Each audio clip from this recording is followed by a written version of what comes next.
Hello and welcome to As a Service, Andy. Today we're going to be talking about software development in the cloud. And here's why this is a critical issue. Because when you're deciding whether or not to move from on-prem to the cloud and you're deciding what to do, you really need to know the experience of the company that is doing your cloud-based software, because software development in the cloud has some nuances that is different than you would have in the old way of doing things, or I should say the legacy way of doing things from a platform perspective. It's one of the reasons why methodologies matter at this point in time. And so when you look at how software gets deployed, you need to assess, and this is typically not part of everybody's evaluation when they're looking to move to the cloud, as one of the items that they would check off is, how does the company that I am going to migrate to the cloud with, how do they do their software development? What is their release timelines? What is their cadence? And what methodology are they using? Because, and if you've heard anything that I've done in the past, methodologies matter. And methodologies matter for a couple of different reasons. Methodologies matter because it will determine your release cycle. So it will determine how often you are going to be impacted, if any, that you're being released to the cloud.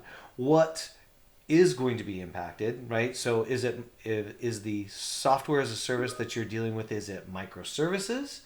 So they're only impacting small things and small amounts of time, or is it larger? Like, are the components tied together in such a way that you really can't, you're going to have to either bring the whole thing down, or they're going to have to shut down services that are critical and crucial to you. So all these things are important, and they matter in your decision-making process for moving to on-prem equipment. When you have on-prem, one of the things that is definitely notable, I guess is the best way we would put it, notable is the fact that you can typically guide and have a cadence for when you want to update your software.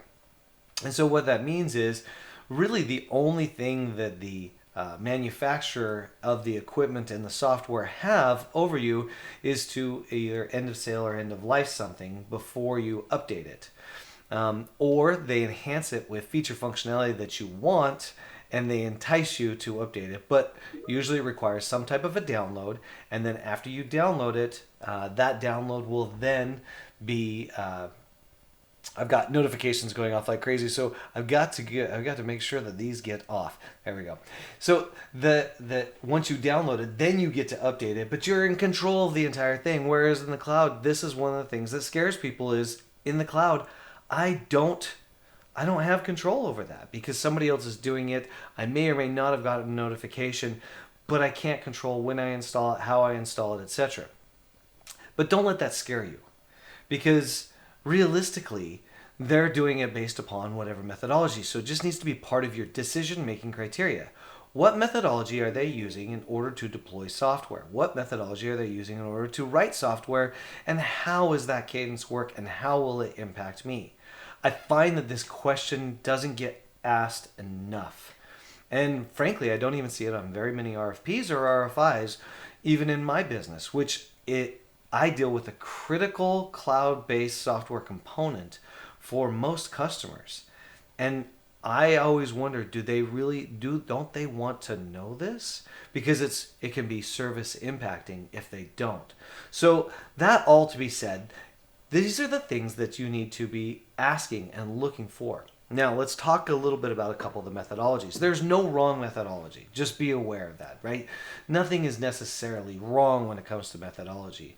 What is the issue is what matters to you. So if your business, if what you're putting on the cloud is, one of the most reliant components of your business, meaning it's a core aspect of your business that you cannot be without for any period of time, then you need to know what the cadence of release is. And if that is the case, then you want to also know what their software development methodology is. Because if their software development methodology is waterfall, for example, then you need to know that they're building up requirements, and then once they have those requirements, then everything is shut down from their perspective, not from the cloud perspective, from a development perspective while they work on that, and then you get the output that they originally intended at the beginning. And that cycle is typically locked all the way through. And there's no means or room to pivot. So your end result either is going to hit the mark, which more often than not, we've found that waterfall doesn't always hit the mark, right? So we know that it's either going to hit the mark of what they were trying to accomplish, and then they have to go through that process again for any future iterations. The nice part about that, though, is consistency in the model in which it's delivered on that timely, and they're usually extended periods of time. So if you require long periods of time between deployment, that is one way. Now, you can do the other methodologies and still have longer times between deployment if they hold their software before they deploy, right? So if it's ready for release and they keep it ready for release and then they release on a regular cadence, you can do that. Much like Amazon deliveries, right? Amazon delivery, I can pick the day that I want to have my thing delivered, which, you know, a lot of the times is tomorrow or the next day, or I can pick a delivery day from Amazon, which all my packages that I've ordered come at the same time. Same thing with software. So in that regard, one of the things that you can look at is if they are doing agile, which could be perfectly fine, are they doing it in smaller sprints? And then what happens at the end of those sprints? Do they have a release cadence that corresponds to a particular day? So without going too much further into it, because we will have a part 2 on this, we will continue on. I really appreciate you guys watching. Let me know if you have questions, and thanks as always. We'll see you next week.